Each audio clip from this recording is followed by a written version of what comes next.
National conference का दिन बर्फबारी हो रही थी। मुझे याद है कि डाक बंगला पुंछ में जनाब उमर अब्दुल्ला साहब आ रहे हैं 26 तारीख को। मैं आपसे अर्ज करूं कि जनाब अब्दुल्ला साहब जिंदाबाद, आजाद जान साहब जिंदाबाद, बहुत सेनर शोर साहब जिंदाबाद, आजाद जान साहब जिंदाबाद, आजाद जान साहब जिंदाबाद। शेर कश्मीर का क्या अच्छा, हिंदू मुस्लिम सिख का शेर कश्मीर का क्या अच्छा। साहब ने बाबा की छोटी सी मीटिंग हमने रखी है, यहाँ को जलसा दिख रहा है। मैं अगर ये पता होता तो मैं भी अपना गला छड़ा सामने जिस खुलूस और प्यार का इजहार किया, मैं शायद उसके काबिल नहीं था। मैं आप सबका शुक्रगुजार हूँ उसके लिए भी।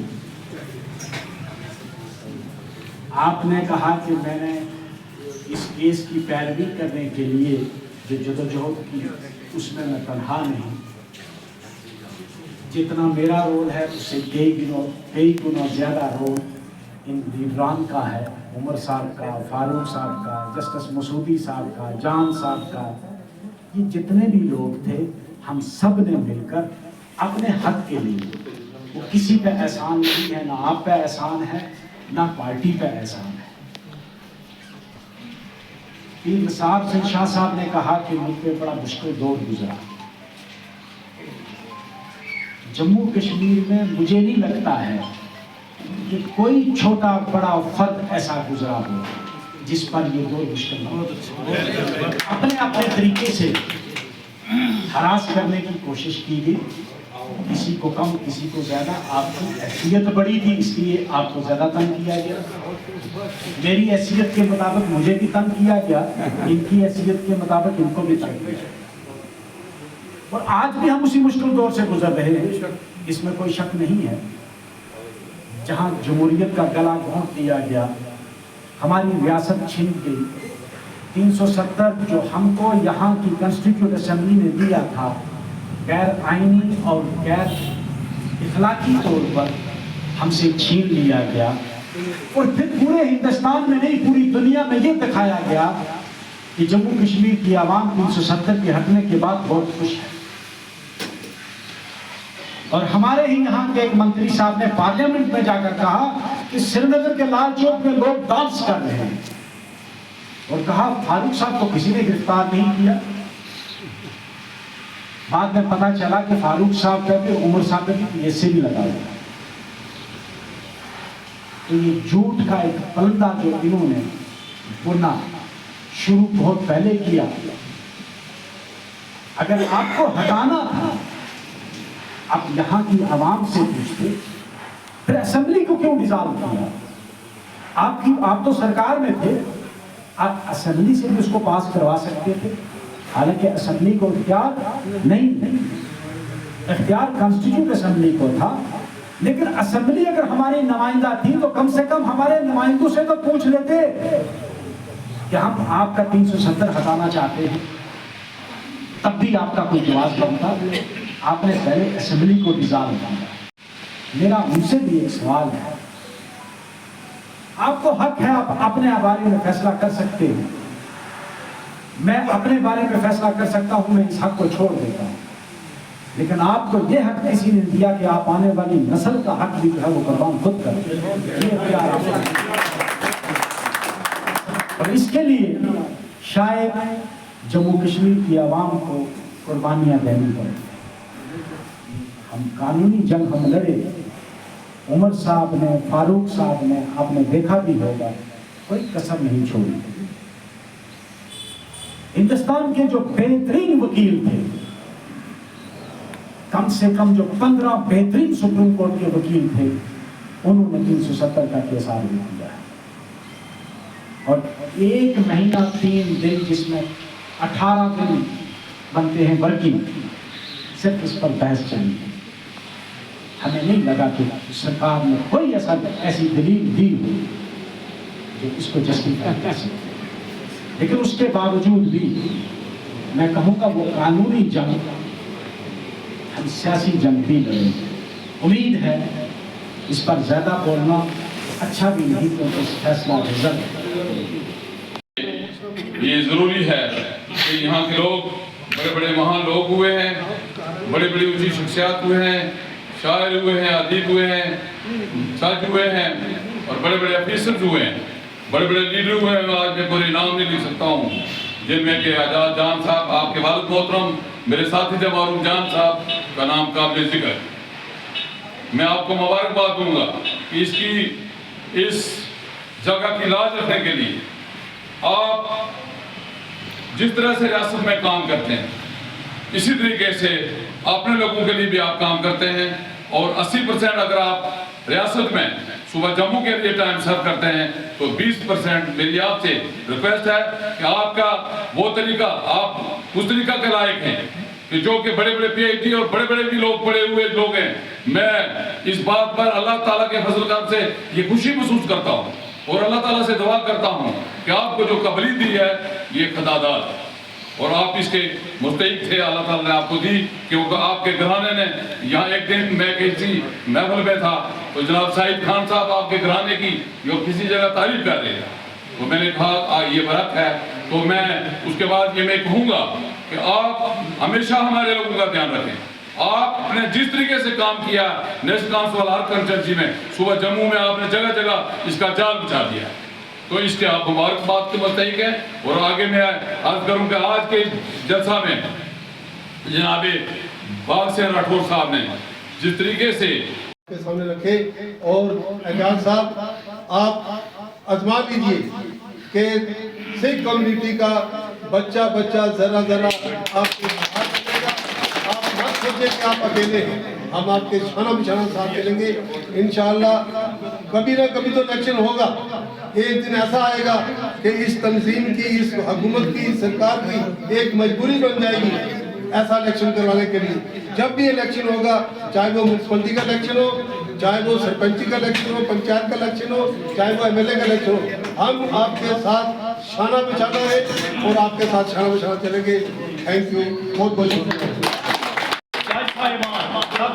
लोगों को करके नेशनल कॉन्फ्रेंस में आए हैं, ये कोई छोटी मोटी बात नहीं, खानदानी तौर नेशनल कॉन्फ्रेंस में और हमारी फौज में एजाज जान साहब के घर आए।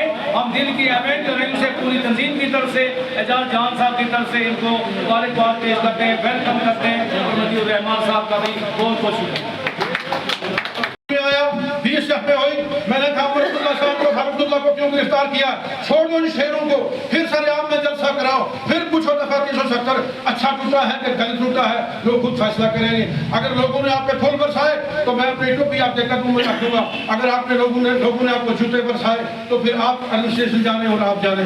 इसलिए मेरी आपसे गुजारिश है, अपने हमारे जाज साहब का हुक्म है, बाकी साथियों का हुक्म है, ये डेलीगेशन सेशन हमारा हो रहा है सोलकोट में, हम सबका ईमान है कि इसमें इतनी मेहनत करनी, जैसा ये कहेंगे उसके लिए हम इंशाअल्लाह रहमान रहीम अपने जेब से बड़ी गाड़ियाँ भी करनी पड़े, कितने लोग ले जाने पड़े, इंशाअल्लाह हम ले जाएंगे। अल्लाह ने एक मौका दिया कि हम जरा थोड़ा सा इनको दिखाएंगे कि खित्ता पीर पंजाब के लोग अल्लाह के फजल के साथ किसके साथ हैं। मैं फिर आपसे गुजारिश करूँगा कि अपने सफ़ों में इत्तेहाद व इत्तेफाक रखें। इज्जत और जिल्लत अल्लाह के हाथ में है, अल्लाह ने हर एक को अपना अपना मकाम अता फरमाना, मेरे रब पे हमारा ईमान है।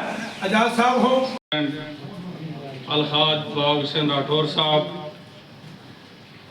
मैं तो मुझ पर नाराज़ हो जाएगा, मैं माजरत चाहता हूँ। मेरी तरफ से सबको अस्सलाम वालेकुम, सत श्री अकाल, आदाब। मेरे भाई जितने भी यहाँ डॉक्टर साहब, सरदार जी या मास्टर साहब जो बैठे हैं, ब्लॉक प्रेसिडेंट बैठे हैं, बाकी ओहदेदार बैठे हैं, कोई सेक्रेटरी है, कोई कुछ है, इनके पीछे एक एक आदमी के पीछे जनाब जज साहब ये 1,000 आदमी है यहाँ कम से कम।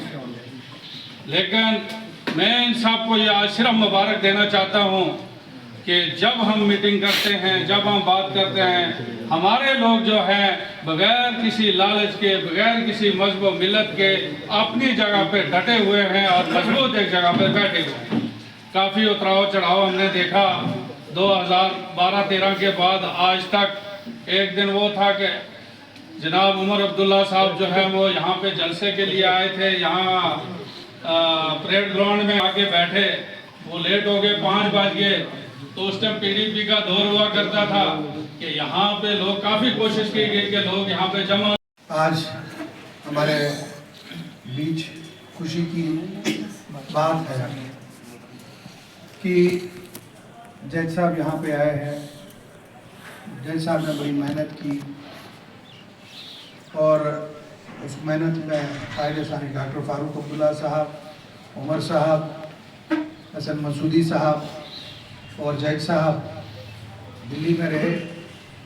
आज के इस दौर में कोई किसी को कहे बस स्टैंड पे जाना है तो वो कहता है मैंने अपना दिन ज़ाया नहीं करना है।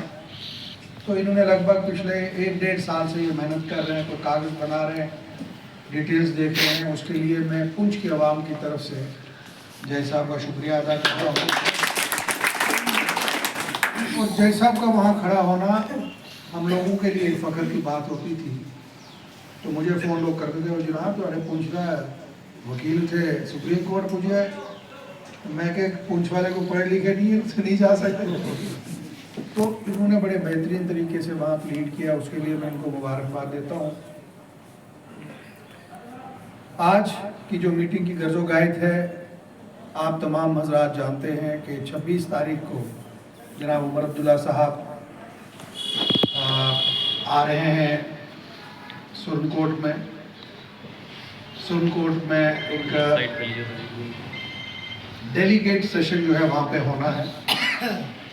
और डेलीगेट सेशन की जो वहाँ पे खास करके जो तैयारी हो रही है, उसमें हम चाहते हैं कि पुंछ के, सुरनकोट के, मेंढर के, रजौरी के, थाना मंडी के, जितने भी हमारे इलाके हैं, बुदल के, कालाकोट के, नौशहरा के, तमाम डेलीगेट हजरात जो है वहाँ पे आएंगे, वो अपनी अपनी बात रखेंगे। आज खुशी की एक बात और है कि इस रियासत के अंदर सिर्फ नेशनल कॉन्फ्रेंस जमात है जो मजबूती के साथ करेगी। बाकी तमाम जमातों को इन्होंने अपने अपने जगह पे हिला दिया है, लेकिन नेशनल कॉन्फ्रेंस को हिला नहीं पाए हैं। उसकी वजूहत यह है कि नेशनल कॉन्फ्रेंस जितनी ज़मीन के ऊपर है, इतनी ज़मीन के अंदर इसकी जड़ें हैं। अगर ये एक आधी टहनी को कहीं काटते हैं तो 1-2 महीने के अंदर दूसरी टहनी दोबारा तैयार हो जाती है। तो ये बहुत बड़ी एक खूबी है नेशनल कॉन्फ्रेंस में। और नेशनल कॉन्फ्रेंस के वर्करों को मुबारकबाद देता हूँ कि हर वर्कर को, मैं एक का नहीं कहूँगा, हर वर्कर को इन्होंने उसके ऊपर डोजर चलाया, जिसका जहाँ जो काम था उसको मुश्किलात लाई। और वर्कर तो दूर रहा, जम्मू कश्मीर के हर शख्स को इन्होंने नुकसान दिया। आज आप देखिए 2014 से लेके इस वक्त तक कहीं पे किसी नौजवान को नौकरी नहीं मिली। 2019 के बाद जब रियासत को इन्होंने डिग्रेड, आज की ये जो मीटिंग का जो यहाँ हेडक्वार्टर पुंछ में नेशनल कॉन्फ्रेंस के यहाँ रखा गया है, ये जितने भी वर्कर हजरात, सीनियर हजरात, दोनों डिस्ट्रिक्ट रजौरी और पुंछ के तमाम यहाँ पे जो आज आए हैं, क्योंकि उमर साहब ने जो है 26 तारीख को जो है एक कन्वेंशन जो है जो रखी गई है सुरनकोट में, उसके हिफाज में यहाँ पे जो आज में मीटिंग रखी गई है। क्योंकि आप सब जानते हैं कि पिछले काफ़ी अरसा से जो है हमारे जम्मू कश्मीर के हालात जो है वो दिन ब दिन जो है बदतर होते जा रहे हैं। मौजूदा सरकार को जो है एक जो पिछले दिनों जो एक इलेक्शन जो हिल कौंसिल का हुआ है, उसमें उसको थोड़ा एक समझ आ चुकी है कि जिस निशान को और जिस जमात को हमने काफ़ी अरसा से दबाने की कोशिश की है, वो जमात लोगों के दिल और दिमाग में जो है आज अच्छी तरह जो है बसी हुई है। मैं समझता हूँ कि जो मौजूदा सरकार है वो इस टाइम पूरी तरीके से जो है उसकी ज़मीनों से जो खिसक चुकी है ज़मीन, कि उनको ये समझ आ चुकी है कि जम्मू कश्मीर में अगर आज की डेट में हम इलेक्शन कराते हैं और हमें लगता है कि हमें जो है आज की डेट में जो हम सोचते थे कि हमें 50 पार जाना है, मैं समझता हूँ कि आज उनको 0 की तरफ जो है उनकी रेशो जो आ रही है। ज़मीनी सतह पे जो है बीजेपी के हालात जो है बहुत ख़राब है। अगर हम बात करें अपने डिस्ट्रिक्ट की, तो डिस्ट्रिक्ट में पिछले 9 सालों में देखा जाए तो बीजेपी ने एक ही काम अपने जहाँ पे ज़रूर करवाया, हमारे पुंछ डिस्ट्रिक्ट के अंदर एक बीजेपी का ऑफिस जो है वो ज़रूर बना है। बाकी जो काम हुए नेशनल कॉन्फ्रेंस के टाइम हुए। मैं समझता हूँ कि सारे हालात जो है देखते हुए हमने एक यहाँ पे कन्वेंशन जो है 26 तारीख को रखी है, जिसके एवज में जहाँ आज ये मीटिंग हुई है और पूरे जोशो होश से जो है आज वो वर्कर यहाँ पहुँचे हैं। मैं समझता हूँ कि आने वाला जो मैसेज है 26 तारीख का एक बीजेपी सरकार के लिए बहुत अच्छा साबित होगा। शुक्रिया। 26 को एक हमारा जो है कन्वेंशन सुरनकोट के अंदर होने जा रही है।